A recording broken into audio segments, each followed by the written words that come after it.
They're watching our every move. Iran, Russia, China, North Korea, ISIS, Al-Qaeda.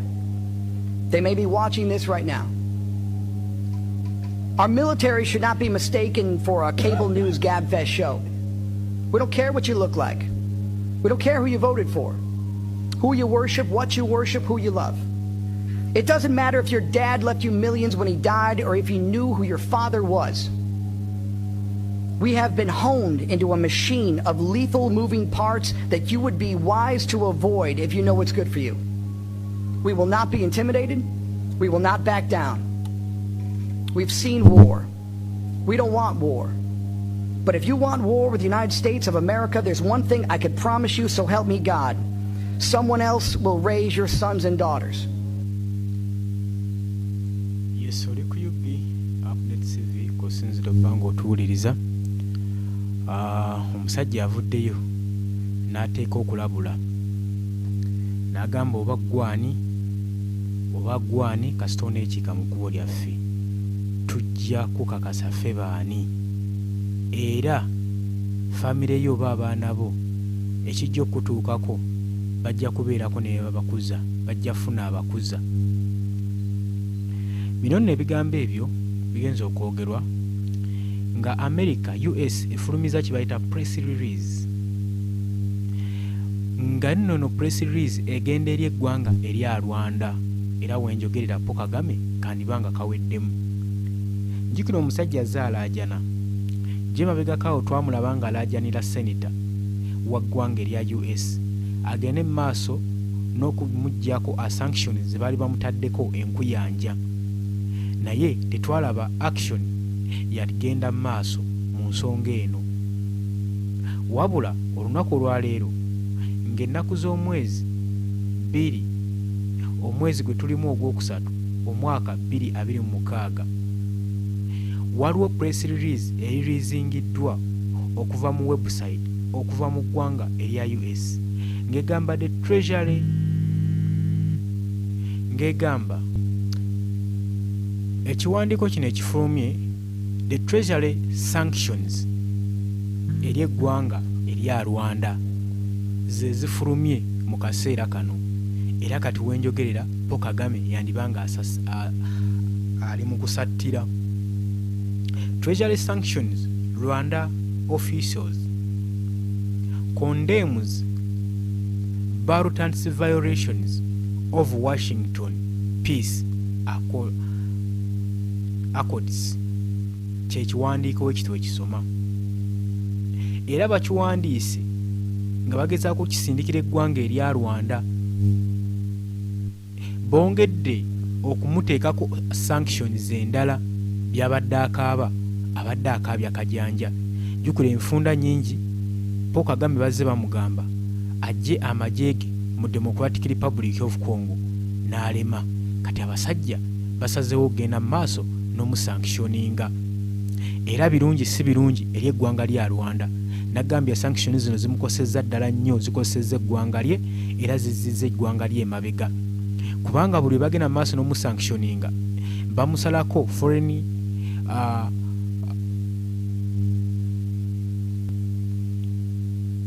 bamusalako kye tuyita foreign aid, obuyambi obuva amawanga gano ag'ebunaayira bamusalirako ddala nnyo. Era kati wenjogerera ekonomi y'eggwanga erya Rwanda yandibanga ati eri mu katyabaga wenjogerera, kubanga abadde musajja mukulu ono ng'akyalajjana ng'alajjanira senator okuva mu ggwanga erya US agende maaso n'okumuggyako sanctions ze baali bamutaddeko ne zaatadde ku ggwanga lye ne ku bantu be. Senator teyaddamu. Jjukira baawuuninga musajja mukulu ono ng'agenda mu maaso mu kwepika ng'amampaati n'amababba gamwewaga. Kakati akazito kamutuddemu eri abayekera ba M23 bagenda mu maaso n'okubatta, babattamu omu ku omu. America ayungudde ba mercenaries ogenda okulaba nga mu ggwanga erya Eastern Democratic Republic of Congo abajaasi ba M23 tayagala wasigale wadde n'akamu n'akeddagala. Kakati America eyongedde ebintu bikalubya.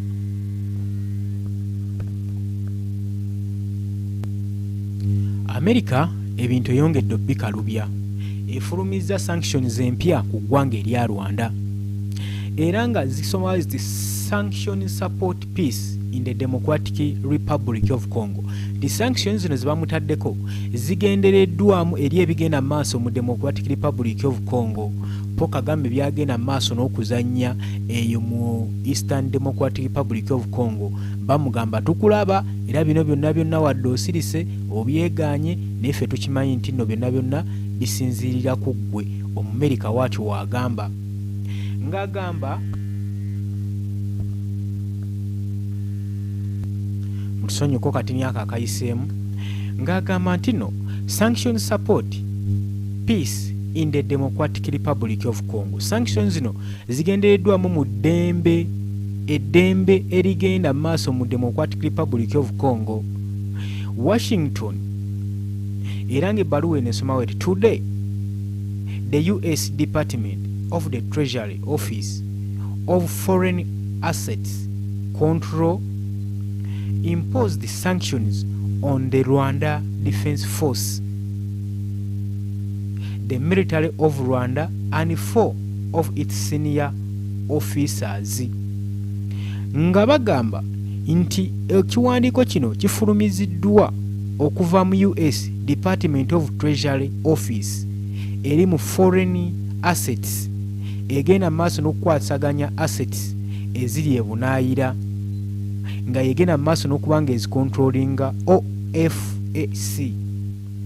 OFOC nga bagamba nti bagenze maaso n'okimposinga sanctions eri Rwanda Defense Force RDF eggye linekulu ery'eggwanga erya Rwanda saako ne ba military officers bana mu ggwanga erya Rwanda. Bagenze maaso n'okubanga babasibako natti babateekako kye bayita envumbo sanctions. Jukira nkugambye nti Paul Kagame abadde yakalajjana ng'agamba nti bamukenderezeeko ku kibonerezo nga yeeyamye n'obba wa minerals sites eziri mu ggwanga erya Rwanda basobole okubeera nga bamukenderezaako ku kibonerezo kye bamuteekako naye awuliranga ekonomi y'eggwanga lye esereba.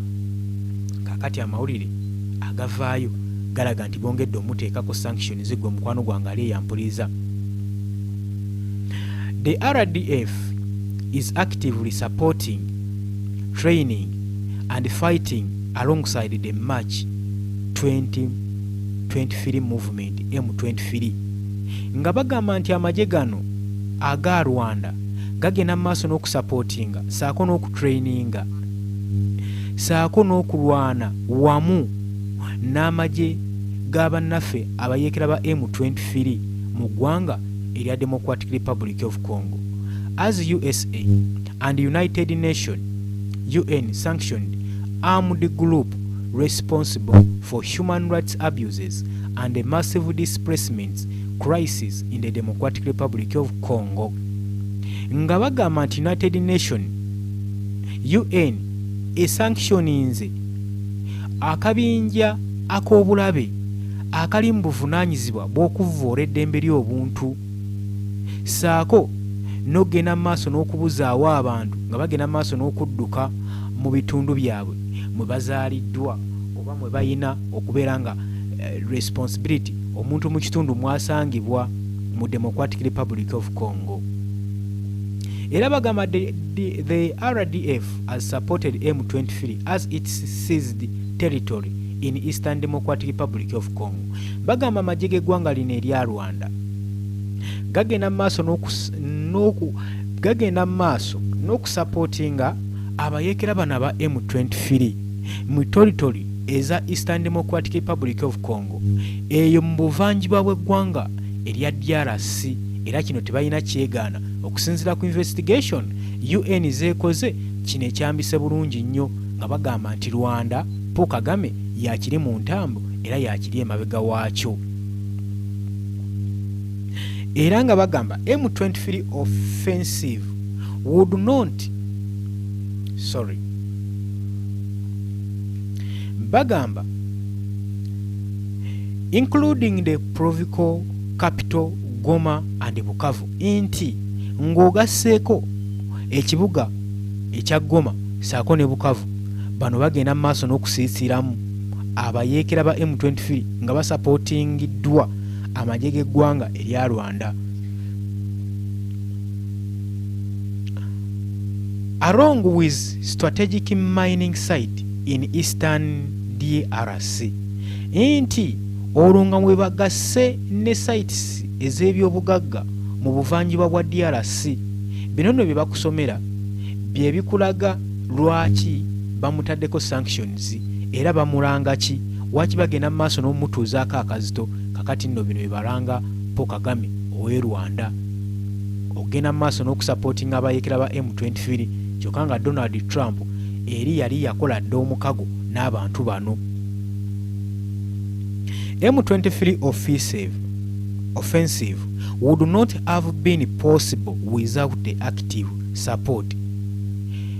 Bagamba M23 offensive would not have been possible without the active support and the complicity of the RDF and the key senior officers.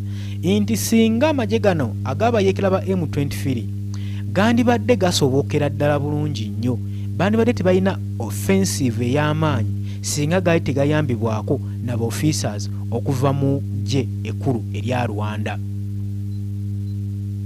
Era President Trump is the peace president and the Treasury will use all tools at its disposal to ensure that the parties to the Washington Accords uphold their obligations, said the Secretary of the Treasury Scott Bessent. Inti Secretary of Treasury agambye nti Trump nga ye president ow'eddembe era ow'emirembe agenda kukozesa buli ekisoboka, buli tool, bagambye every possible tool, bagenda kukozesa buli ekisoboka okusobola okulaba nga ba ensuringa nga bakakasa nti parties zonna okuva mu Washington zigenda mu maaso n'okugyawo embeera eno. We expect the immediate withdrawal of Rwanda Defense Force troops, weapons and equipments. Inti basuubira mu bwangu nnyo okusinziira ku sanctions zino ze bakoze. Rwanda tubasuubira okuba nga bagenda withdrawing amagye gaabwe n'ebyokulwanyisa byabwe ne equipments zaabwe ze badde bakozesa mu Eastern Democratic Republic of Congo. Days after the President Donald Trump hosted DRC President Felix Tshisekedi. Nga bagamba ebbanga eriyise emabega, President Donald Trump mu kukyaza President wa ggwanga erya DRC Felix Tshisekedi and Rwandan President ne President w'e Rwanda Paul Kagame okusayininga joint declaration mu Washington Accords for Peace and Prosperity, okuzza emirembe. Bino baabikolera mu Washington DC. M23 captured Uvira, a strategic city located along the DRC Burundi border. Inti abayeekera bana ba M23 bawamba ekibuga Uvira era nga kiriraanye border ya Burundi. This military offense resulted in civilian death and forced thousands of residents for the leave their homes. Inti kuno okwataakinga kwaleeterwa obulamu bw'abantu okutotomoka saako n'abalawufirwa amaka gaabwe mu Uvira. M23 continues presence near the border with Burundi and the RDF continues support for M23 carries the risk of escalating the conflicts into the border regions war. Nga bagamba nti nno nga byonna bino bitadde ku bbali nga bikyaliwo, kyokka abayeekera bano bagenda mu maaso n'okubeera nga basapootinga obuyeekera buno, basapootinga abayeekera ba M23 ku booda eya Burundi. Kakati abagenze mu maaso n'okubanga bagwa bakafiiramu mu sanctions zino mwe muli Rwanda, mwe muli Vincent Nyakarundi, ono nga ye Army Chief of Staff of RDF. Nyakarundu era Senior Commander of Rwanda Army Land Force era nga conducting military operation okusupportinga abayeekera bano aba M23.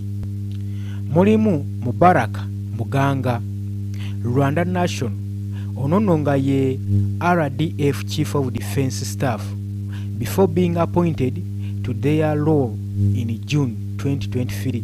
Mugaga served as the Rwanda RDF Army Chief of Staff, during which time he played a key role in planning operations and condemning RDF force in Eastern DRC.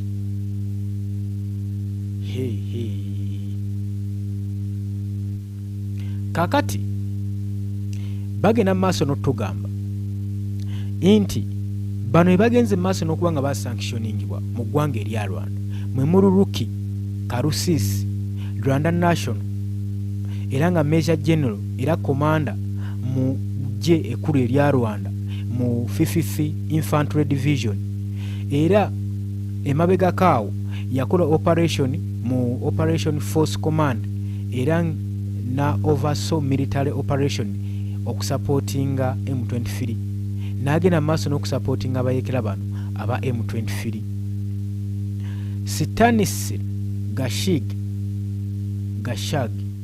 Rwandese Nation ono Munyarwanda era yappointingibwa okubeera Special Operations Force Command mu ggye ekkulu erya Rwanda nga March 15, 2025 n'ali pressinga Karusisi.